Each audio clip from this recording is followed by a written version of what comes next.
오늘 본문은 느헤미야 9장 19절에서 27절입니다.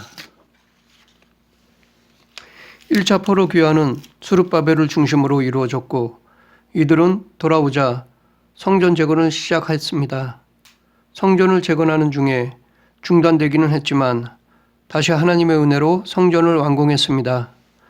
2차 포로 귀환은 에스라를 중심으로 3차 포로 귀환은 느헤미야를 중심으로 이루어졌습니다. 3차 때는 느헤미야가 총독으로 부임하여 성벽을 재건하였습니다. 성벽 재건 후 모든 백성들은 한자리에 모여 율법을 들었습니다. 그리고 율법에 기록된 대로 7일 동안 초막절을 지켰습니다. 또한 그달 24일에 다시 모여 모두 금식하고 베옷을 입고 머리에 흙먼지를 뒤집어 썼습니다.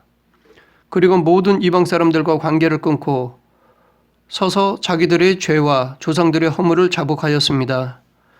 이들은 낮 시간의 4분의 1은 율법책을 읽고 4분의 1은 죄를 자복하고 하나님을 경배하였습니다. 즉 하루의 반은 말씀과 기도에 전념했습니다. 오늘 본문은 이들이 하나님을 송축한 내용 중에 한 부분입니다. 오늘 본문을 통해 그리스도인의 삶에 대해 살펴보겠습니다. 느헤미야는 과거 하나님께서 이스라엘 백성들에게 베풀어 주신 은혜를 기억했습니다. 그러면 하나님이 이스라엘 백성들에게 베푼 은혜가 무엇입니까? 본문에서 네 가지로 나누어 살펴보겠습니다. 첫째 19절입니다. 주께서는 주의 크신 국률로 그들을 광야에 버리지 아니하시고 낮에는 구름 기둥이 그들에게서 떠나지 아니하고 길을 인도하며 밤에는 불 기둥이 그들이 갈 길을 비추게 하셨사오며. 하나님은 이스라엘 백성들의 갈 길을 인도하셨습니다. 이렇게 인도하신 이유는 그들을 긍휼히 여겨주셨기 때문입니다. 하나님은 이들을 광야에서 버리지 않으셨습니다. 이스라엘 백성들은 광야에서 여러 번 하나님께 불순종했습니다. 특히 시내산에 머물며 모세를 통해 10계명을 주실 때 이스라엘 백성들은 가증스러운 우상을 만들었습니다.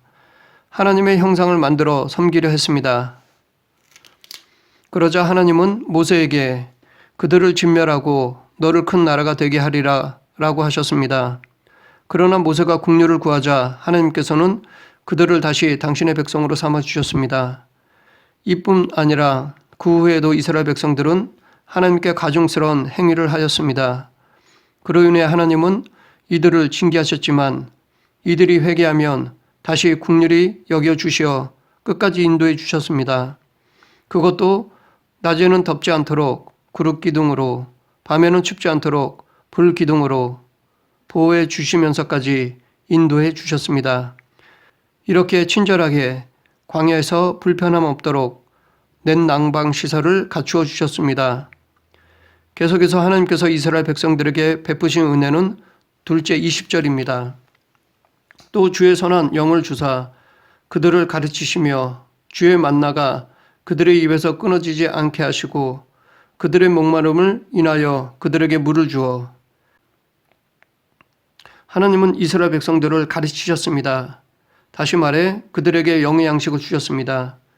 그런데 이 영의 양식을 선한 영을 통해 주셨는데 여기서 말하는 선한 영은 성령님을 말합니다. 성령님은 선하십니다. 그래서 시편 143편 10절에서 시편 기자는 주는 나의 하나님이시니 나를 가르쳐 주의 뜻을 행하게 하소서. 주의 영은 선하시니 나를 공평한 땅에 인도하소서라고 말하였습니다. 그런데 하나님은 이스라엘 백성들에게 영의 양식만 주신 것이 아닙니다. 광야에서 살아갈 수 있도록 만나와 물도 주셨습니다. 다시 말해 육의 양식도 주셨습니다. 하나님은 이스라엘 백성들에게 필요한 영육의 모든 양식을 주셨습니다. 그것도 조금도 부족함이 없도록 주셨습니다. 여기서 우리는 육체적인 필요를 채워주는 것도 중요하다는 것을 알아야 합니다. 자칫 우리들 중에는 이혼란에 빠져 육의 필요를 경시하는 경우가 있습니다. 그러나 하나님이 우리의 육의 필요도 채워주셨듯이 우리도 이웃의 필요를 채워주어야 합니다. 물론 내가 할 수 있을 만큼 해야 합니다. 무리하지 말아야 합니다. 만약 그렇게 하지 않으면 부작용이 발생될 수 있습니다. 그래서 야고보 사도는 야고보서 2장 15절 16절에서 만일 형제나 자매가 헐벗고 일용할 양식이 없는데 너희 중에 누구든지 그에게 이르되 평안히 가라, 덥게 하라, 배부르게 하라 하며 그 몸에 쓸 것을 주지 아니하면 무슨 유익이 있으리요? 라고 하였습니다. 그러므로 우리는 영은 선하고 육은 악하다는 이 원론에 빠져서는 안 됩니다. 이것은 초대교회 때부터 교회를 넘어뜨리려 한 이단의 가르침입니다. 만약 이 두 개가 서로 부딪히는 상황이 되면 우선순위로 영의 양식을 먼저 구해야 합니다. 또한 하나님께서 이스라엘 백성들에게 베푸신 은혜는 셋째 21절입니다. 40년 동안 들에서 기르시되 부족함이 없게 하심으로 그 옷이 헤어지지 아니하고 발이 부르트지 아니하였사오며 하나님께서 이스라엘 백성들을 부족함 없이 기르셨습니다. 옷이 헤어지거나 발이 부르트지 않게 하셨습니다. 그런데 하나님께서 이들을 부족함 없게 하신 것은 하루 이틀이 아닙니다. 무려 40년 동안이었습니다. 40년은 짧은 시간이 아닙니다. 그것도 한두 사람도 아닌 많은 사람들을 부족함 없이 기르신다는 것은 불가능한 것입니다. 더욱 그 어떤 것도 생산할 수 없는 광야에서 부족함이 없이 채워주신다는 것은 불가능한 것입니다. 이 불가능한 것을 하셨다는 것은 곧 하나님은 전능하신 분이라는 것을 의미합니다.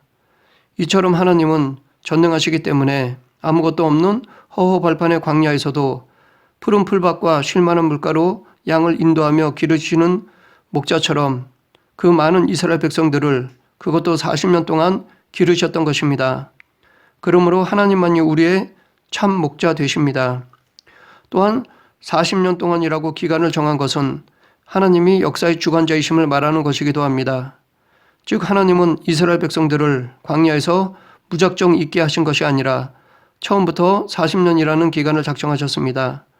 즉 어떻게 하다 보니 그들을 광야에서 40년을 있게 한 것이 아닙니다. 하나님은 인간처럼 그때그때 결정하시는 분이 아니라 처음과 끝을 다 정하신 예정자이십니다. 그들뿐 아니라 하나님은 우리의 모든 일에도 기한을 정하셨습니다. 그래서 솔로몬은 전도서 3장 1절에서 범사에 기한이 있고 천하만사가 다 때가 있나니 라고 말했습니다. 이 말은 곧 하나님의 눈을 벗어나서 그냥 일어나는 일들은 아무것도 없다는 것입니다. 즉 세상에 일어나는 모든 일들은 다 하나님의 섭리 안에 있습니다. 그래서 하나님은 이스라엘 백성들을 상황을 봐가면서 주인이 없는 사이에 가나안 땅에 들어가게 하신 것이 아니라 당신이 정하신 때에 당신이 정하신 방법으로 여리고성을 무너뜨리면서까지 창세전부터 세우신 계획을 이루신 것입니다. 그러므로 우리는 무엇을 하기에 앞서 하나님의 뜻을 구해야 합니다. 아무리 좋은 계획이라 할지라도 그것이 하나님의 뜻이 아니면 절대로 이룰 수 없습니다. 다윗이 성전을 지으려 했지만 하나님은 원치 않으셨습니다. 그래서 그는 성전을 짓지 못하였습니다. 그러면 이 세상에 악이 이루어지는 것을 어떻게 보아야 할까요? 그것은 하나님의 허용하심입니다. 이것은 그들을 멸망으로 내버려 두신 하나님의 방치입니다. 또한 계획을 이루는 방법이 있어서도 기도해야 합니다. 왜냐하면 아무리 뜻이 좋아도 방법이 잘못되면 오히려 하나님의 영광이 가려지기 때문입니다. 즉 아무리 하나님의 뜻이라 할지라도 그 방법이 그릇되면 오히려 하나님의 영광을 가립니다. 그러므로 우리는 하나님의 뜻과 그 방법을 구해야 할 것입니다. 마지막으로 하나님께서 이스라엘 백성들에게 베푸신 은혜는 넷째 22절에서 25절입니다. 또 나라들과 족속들을 그들에게 각각 나눠주심에 그들이 시온의 땅 곧 헤스본 왕의 땅과 바산 왕 옥의 땅을 차지하였나이다. 주께서 그들의 자손을 하늘의 별같이 많게 하시고 전에 그들의 열조에게 들어가서 차지하라고 말씀하신 땅으로 인도하여 이르게 하셨으므로 그 자손이 들어가서 땅을 차지하되 주께서 그 땅 가나안 주민들이 그들 앞에 복종하게 하실 때에 가나안 사람들과 그들의 왕들과 본토 여러 족속들을 그들의 손에 넘겨 임으로 행하게 하심에 그들이 견고한 성읍들과 기름진 땅을 점령하고 모든 아름다운 물건이 가득한 집과 판 우물과 포도원과 갈라몬과 허도한 과목을 차지하여 배불리 먹어 살찌고 주의 큰 복을 즐겨 싸우나 하나님은 이스라엘 백성들에게 땅을 주셨습니다. 적과 꿀이 흐르는 비옥한 땅을 주셨습니다. 그뿐 아니라 그들의 자손을 하늘의 별같이 많게 하셨는데 이것은 과거 아브라함에게 주셨던 약속이었습니다. 이렇게 하나님은 과거 아브라함과의 언약을 지켜주셨습니다. 이것은 약속을 어김없이 정확히 지키심으로 하나님은 당신이 신실하신 분임을 밝히시는 것입니다. 그런데 이 아브라함의 자손은 구약으로 끝난 것이 아닙니다. 신약시대 이후로는 예수 그리스도를 믿는 모든 자들이 아브라함의 자손입니다. 그래서 지금도 교회를 통해 아브라함의 자손은 계속되고 있습니다. 이것은 곧 성경의 모든 약속이 지금도 유효하다는 것을 의미합니다. 그래서 우리도 순종하면 성경에 약속된 복을 누릴 수 있습니다. 그러므로 우리는 우리 다음 세대를 위해 계속해서 복음을 전해야 하고 교회를 더욱 굳건히 세워가야 할 것입니다. 여기서 하나님께서 아브라함과의 약속을 이루신 방법을 인도하여 이르게 하셨다라고 말하고 있습니다. 이것은 전적인 하나님의 은혜임을 말합니다. 즉 하나님께서 인도하셨기 때문에 이들이 가나안 땅에 들어간 것이지 그들의 자력이 아니라는 것입니다. 또한 가나안 사람들과 그들의 왕들과 본토 여러 족속들을 그들의 손에 넘겨 임의로 행하게 하심에 라는 말은 이스라엘 백성들에게 자유를 주셨다는 것입니다. 즉 하나님은 이스라엘 백성들을 기계적으로 대하지 않으셨습니다. 그들에게 철저히 자유를 주셨습니다.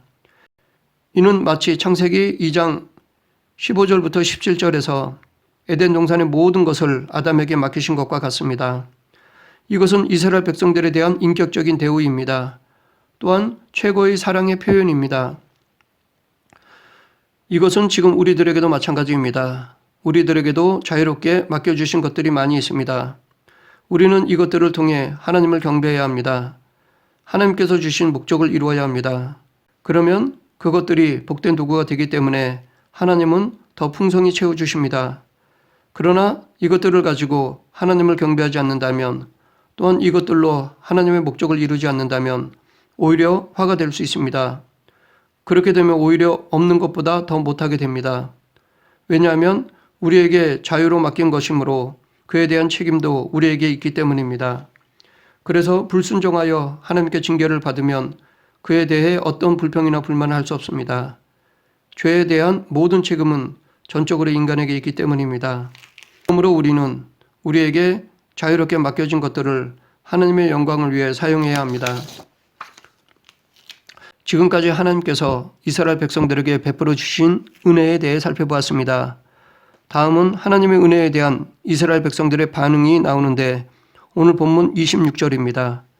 그들은 순종하지 아니하고 주를 거역하며 주의 율법을 등지고 주께로 돌아오기를 권면하는 선지자들을 죽여 주를 심히 모독하였나이다. 이스라엘 백성들은 하나님의 은혜를 베풀어 주셨음에도 불구하고 하나님께 불순종하였습니다.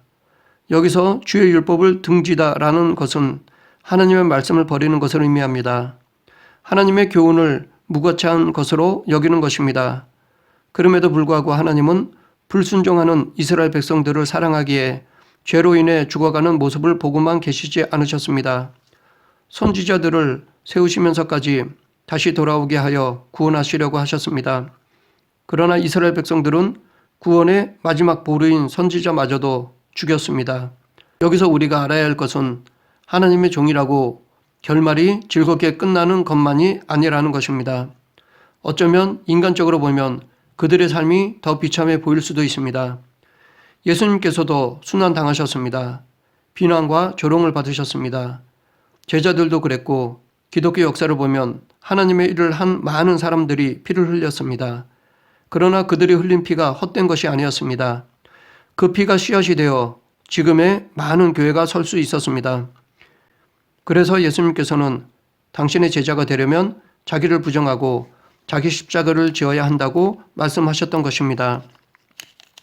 하나님의 은혜에도 불구하고 이들이 하나님을 거부하고 선지자를 죽인 이유는 교만 때문이었습니다. 그들은 자기들의 힘으로 무엇이든 할 수 있다고 착각했기 때문입니다. 광야와는 달리 가나안 땅에 들어와서는 스스로 농사를 지어 자급자족을 하자 더 이상 하나님의 도움이 필요 없다고 생각했던 것입니다. 또한 하나님은 광야의 신이라고 여기고 농사를 주관한다는 바알과 아세라를 섬겼습니다. 그들은 나 외에 다른 신들을 내게 두지 말지니라. 너는 자기를 위하여 새긴 우상을 만들지 말고 라는 하나님의 말씀을 기억하지 못했습니다. 이러한 모습은 지금의 우리들에게도 찾아볼 수 있습니다. 우리들도 하나님께서 베풀어 주신 은혜를 자주 잃어버릴 때가 있습니다. 급할 때는 이번 한 번만 해결해 주시면 충성할 것을 맹세했다가도 문제를 해결해 주시면 언제 그랬느냐는 듯이 하나님을 외면할 때가 있습니다.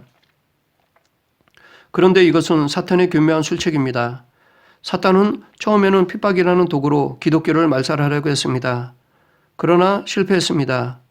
어두울수록 빛은 더 밝듯이 핍박할수록 더 깨끗한 믿음이 드러났습니다. 그래서 그 다음으로 선택한 것은 성공과 풍요였습니다. 성공하면 인간은 교만하기가 쉽기 때문입니다. 풍요로우면 인간은 나태하기가 쉽기 때문입니다. 그렇기 때문에 세상에서 말하는 성공이라는 것은 무조건 복이 되는 것은 아닙니다. 사탄은 지금 이것들을 이용하여 우리들을 넘어뜨리고 있습니다.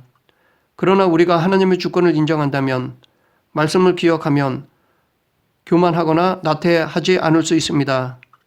아브라함이나 다윗처럼 물질의 복을 누리면서도 하나님을 온전히 섬길 수 있습니다.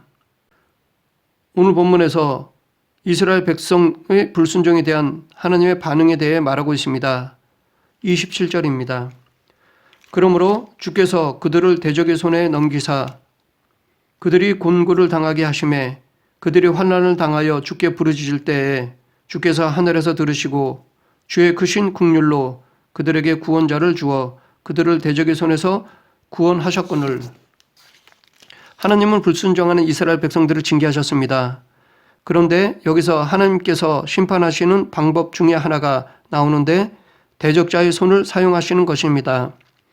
사무엘하 7장 14절에서도 하나님은 나는 그에게 아버지가 되고 그는 내게 아들이 되리니 그가 만일 죄를 범하면 내가 사람의 매와 인생의 채찍으로 징계하려니와 라고 말씀하셨습니다. 하나님은 오래 참으십니다. 그러나 그것은 정한 기한이 있습니다. 하나님이 정하신 때까지 돌아오지 않으면 혼내주십니다. 만약 무한정으로 참는다면 그것은 사랑이 아니라 방치, 무관심입니다. 그러므로 하나님의 사랑은 마치 사랑하는 자녀의 잘못을 실수로 여기고 한두 번은 참아주지만 반복적으로 한다면 혼내는 것과 같습니다. 그러나 아무리 크게 혼내주셨더라도 다시 철저히 회개하고 돌아오면 용서해 주셨습니다. 우리가 하나님께 용서를 받았듯이 우리들도 누군가가 우리에게 용서를 구하면 용서해 주어야 합니다. 다시 품어주고 믿음의 동력자가 되어야 합니다. 물론 이것은 말처럼 쉽지 않습니다. 또한 이것을 악의적으로 이용하는 자들을 우리는 경계해야 할 것입니다. 27절에서 말하는 구원자는 사사들을 의미합니다. 하나님은 징계하실 때 대적의 손을 사용하셨듯이 또한 구원하실 때도 당신의 사람을 통해 구원하십니다. 이는 지금도 마찬가지입니다. 하나님께서는 지금도 당신의 자녀를 구원하시고자 사람을 사용하십니다. 바로 우리 그리스도인들입니다. 그러므로 우리는 사사들처럼 드러나게 사용되지는 않는다 하더라도 그들처럼 하나님께서 기뻐하시는 구원의 통로가 될 수 있습니다. 우리 모두 소리 없이 빛 없이 잔잔하게 하나님의 구원의 통로로 사용되는 그리스도인이 되어야 할 것입니다. 말씀을 정리하겠습니다. 하나님께서 이스라엘 백성들에게 베풀어 주신 은혜는 첫째, 그들을 인도해 주셨습니다. 둘째, 그들의 영육간의 필요를 채워주셨습니다. 셋째, 그들을 부족함 없이 기르셨습니다. 넷째, 그들에게 신실하게 약속을 지켜주셨습니다. 그러나 하나님의 이러한 은혜에도 불구하고 이스라엘 백성들은 불순종했습니다. 그 이유는 그들의 교만 때문이었습니다. 더 이상 하나님 없이도 자기 스스로 살아갈 수 있다고 생각했습니다. 이런 이스라엘의 불순종에 대해 하나님은 징계하셨습니다. 그러나 이들이 철저히 회개하고 돌아오면 긍휼과 사랑으로 용서하셨습니다. 이를 통해 앞으로 우리는 어떻게 살아야 할까요? 첫째, 늘 하나님의 말씀을 기억해야 합니다. 그래야 교만하지 않을 수 있습니다. 둘째, 죄가 있으면 철저히 회개해야 합니다. 그래야 용서를 받을 수 있습니다. 셋째, 늘 베풀어 주시는 긍휼과 사랑에 감사해야 합니다. 그래야 더 큰 은혜를 누릴 수 있습니다. 우리 모두 하나님을 기억하며 회개와 감사로 더 큰 하나님의 은혜를 누리는 성도가 되길 간절히 축원합니다. 기도하겠습니다. 사랑의 하나님, 늘 하나님을 기억하며 겸손하여 하나님께 칭찬받는 그리스도인이 되게 하여 주시옵소서. 베풀어 주신 은혜를 기억하며 또한 앞으로도 계속해서 함께해 주실 것을 확신하는 믿음을 주시고 어떠한 형편이든지 감사하는 그리스도인이 되게 하여 주시옵소서. 예수님 이름으로 기도드립니다. 아멘.